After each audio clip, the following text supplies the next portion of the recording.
Hello and welcome back to another episode of Skids and Donuts. It's New Year's Day, the bonnet on the Volvo is open, and there are two issues I'd like to get resolved.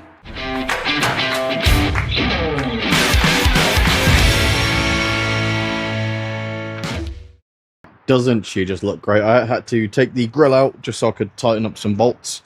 But the first issue is this windshield wiper motor. It works. This is from a Torslander, and I've made a twisted ground cable to the body. So the actual wiper motor works. However, from factory, Volvo had a sort of butyl tape around that. And I've tried finding a washer for it, but I can't. And I don't know if you can see there. Every time it rains, it's letting water in from all the way. Where is it? All the way up there, and that there is where the wiper motor attaches to the actual armatures. Now it's worth noting I did try siliconing it, but I siliconed it whilst it was in the car, so I need to take that all out, silicone it properly, and then put it in. I don't have butyl tape on hand, but silicone should be, you know, just as good. Now the second thing, I've mentioned it a lot, this car needs tuning. However, I'm struggling to find anybody that will actually do a rolling road dyno for carb tuning. I've reached out to a lot of companies that do ECU tuning, and it's all the same story. They don't deal with carbs. That being said, I'd like to at least attempt to tune it even further myself to see if I can actually get it, you know, driving nicer. It drives quite well at the moment, but under 2,500 RPM, it's really boggy. It doesn't, like, if you put your foot to the floor, you'll probably stall the engine. So all we need to do is take the power cable out, and I'm going to remove the ground cable I've put on. And there are only 3 bolts holding this in. Now from factory, this was grounded to the body. I don't know if my old motor was just bad or what, but it didn't work whatsoever. I got it to faintly move, and I've cleaned up all the grounding. I cleaned up all the internals of the motor. It didn't want to run. So I managed to find a Torslander one with a separate ground. So that's what we're using. Okay, so if you look here, that is the butyl tape from factory. So I'm going to try and get it all off and wrap it up with some nice new silicone.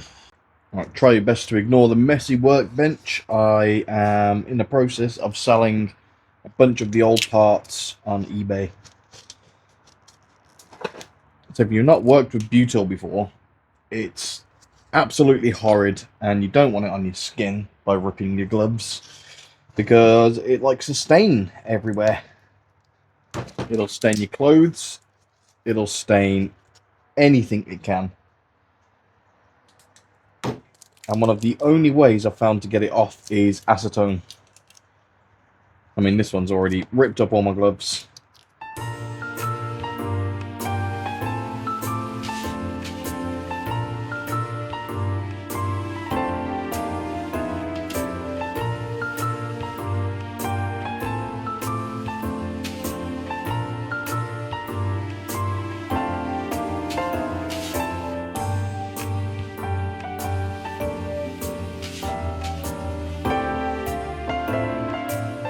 Okay, if you're familiar with Matt Armstrong, you're familiar with Tiger Seal. He famously calls it Mansory glue, of all things, due to a famous aftermarket car company that use this stuff like there's no tomorrow.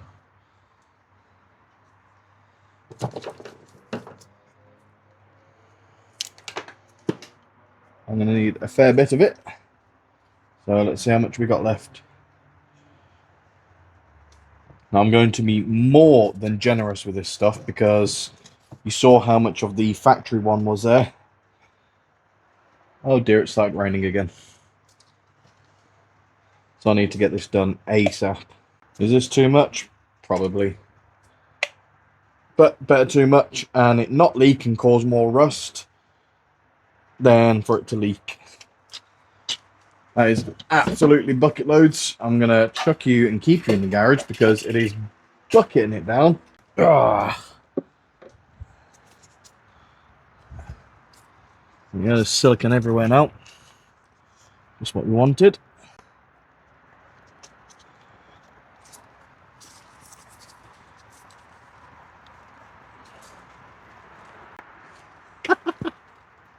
Oh dear. Right, let me find my 10mm. Where did that go? I've had to improvise, but it turns out it was here the whole time. Let's try and get these back in. And that's 3 done. Oh dear. A nice amount of mess here. Let's close that for now.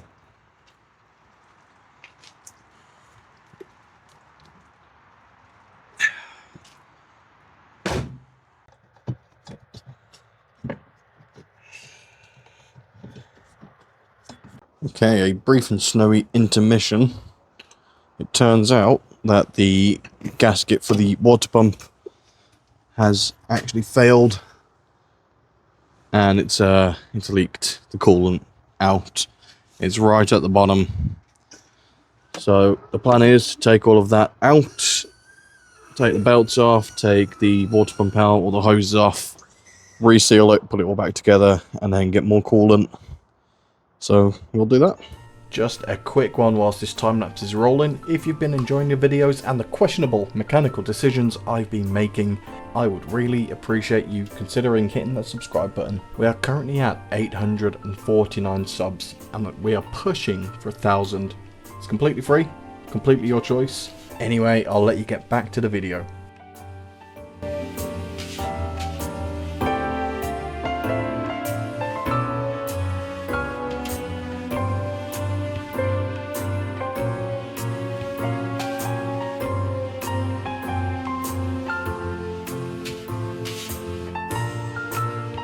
Right, we're about ready to remove the water pump now.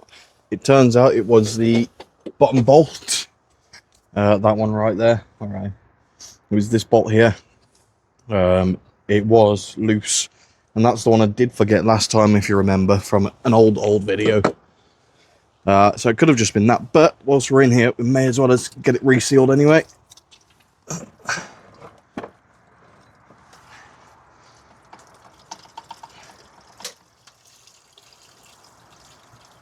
There we go, nice blue antifreeze.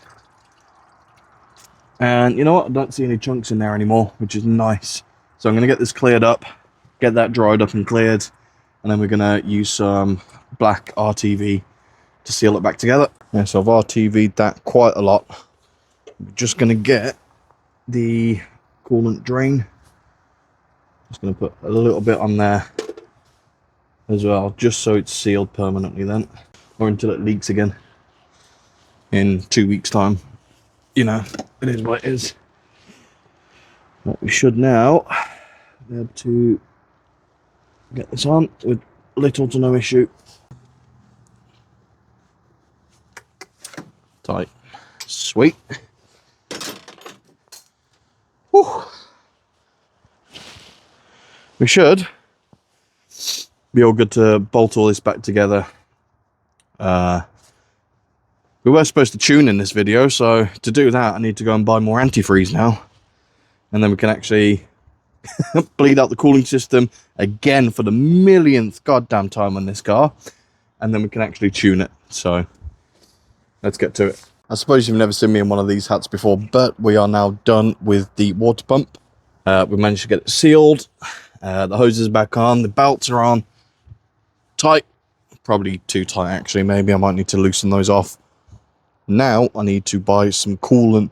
I might wait until tomorrow to do that, just so the silicone has enough time to seal and, you know, cure, just so we don't have this issue as soon as we fill everything up and it all leaks out. So I might leave that to cure. I'll go and buy the stuff today, and then we'll top it up tomorrow. And finally, try and tune this engine. And if you missed the last video, we disassembled the whole original engine from the 240. We got all the pistons out, we got the crank out, we inspected everything, and it doesn't look too bad. The pistons, looking close, you can still see all of the factory markings. So I'm wondering, did it have piston slap, or was it the bottom end maybe? Either way, we'll pack up from all this snowy madness and go and buy some antifreeze. It's actually -6 degrees today, which is fine. Oops, everything's slippy. Should we give it 5 pumps? 1, 2, 3, 4, 5. Come on, baby. Oh. She's a gem. She's a runner.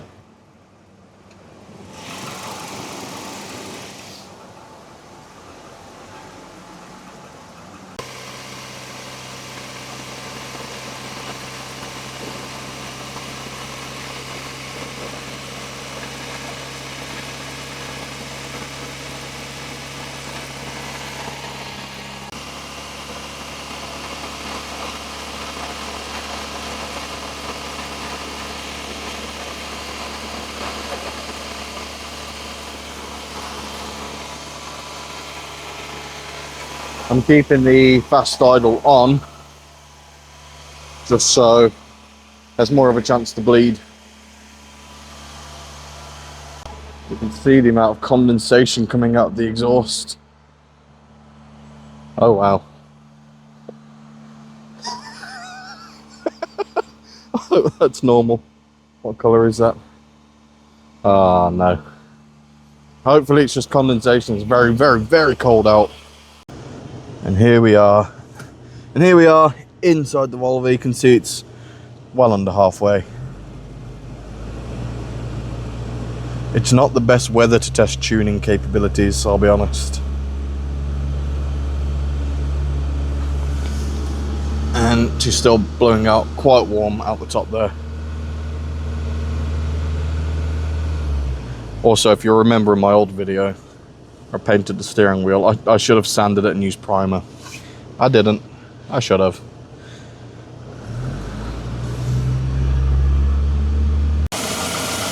Well, I spoke too soon. Can you see the water?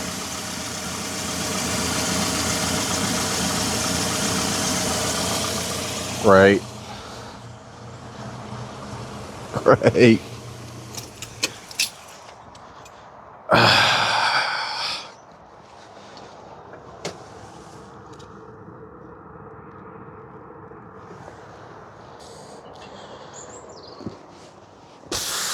Did I use the wrong stuff? Nope. Gasket maker. RTV. Suitable for cooling systems. Did I do something wrong?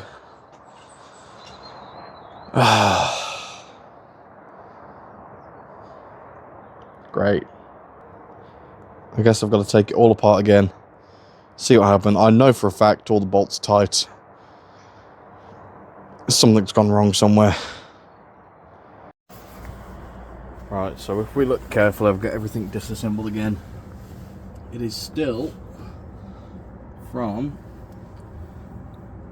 that bottom part.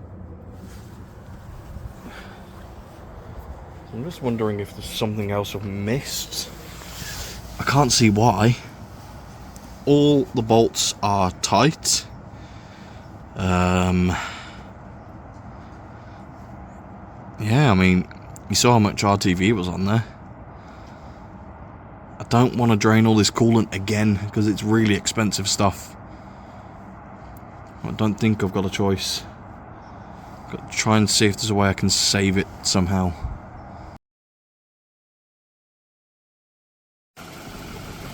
Okay, so it's been resealed now.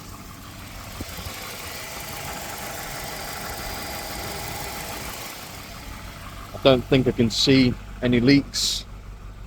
Just start the engine. It is a week later, however, so we had a lot of snow. It went down to -8 degrees. So this took a lot longer than it anticipated, but we got it resealed and hopefully it won't leak now. We'll find out. Okay, she is looking a bit better now. Got it up on the ramps just so it's on like the incline it needs to be. And so far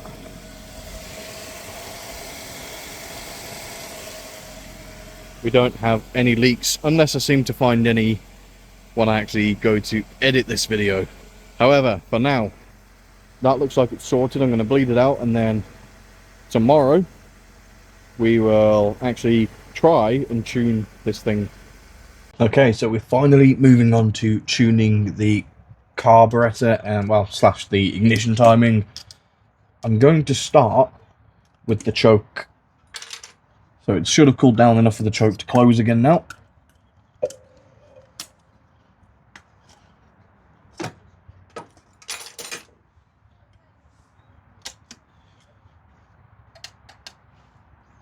So checking the tension on the choke. To me, that takes a little bit too much to press down, so I'm going to loosen up the choke housing on the side here, turn it a little bit and try and get this a bit looser, because it needs to be the case of you can tap it, it goes down just a little bit.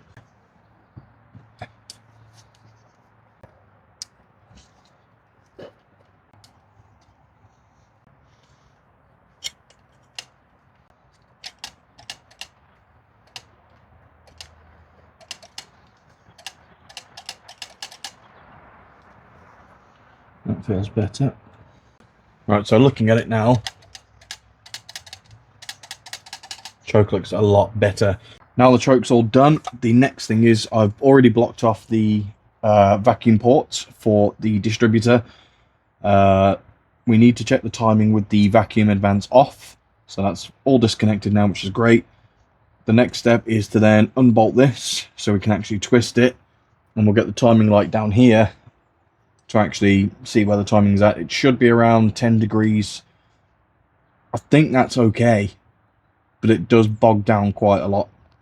It runs better with more advance, but I don't know. We'll see. We'll find out. Still can't see any leaks, which is nice. Now this is the timing light. It connects to your battery, negative, positive, and this goes on the #1 spark plug wire, just like that. And that was the easiest bit of starting the engine and checking the timing down there.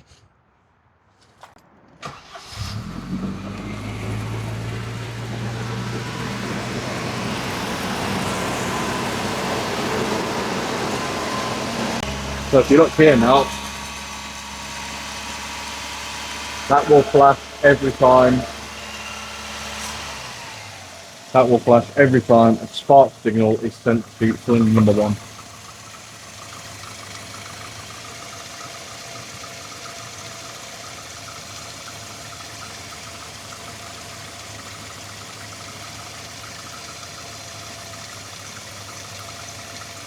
So it's actually about 20 degrees before top dead center at the minute, not 10, which I initially thought it was.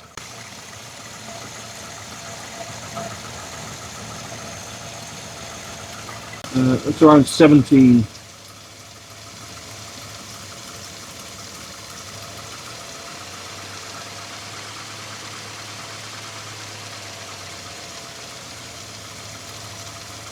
So that's around 10.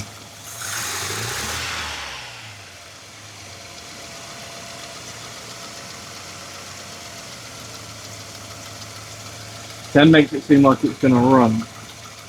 And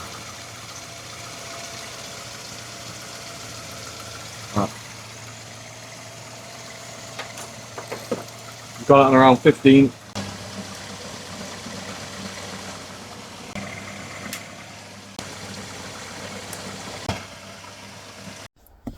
Right, you're in the ashtray at the minute. We're going to see how well it actually starts with this tune as well.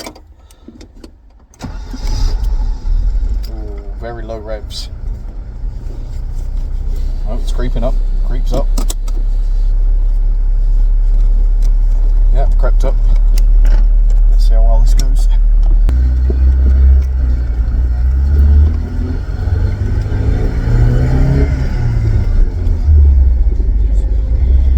Right, second gear, 20 miles an hour, foot to the floor. Whoa. It's hard to do the change gear with the phone right there. But you know what? That feels a lot better. Definitely bogs. So this is second again.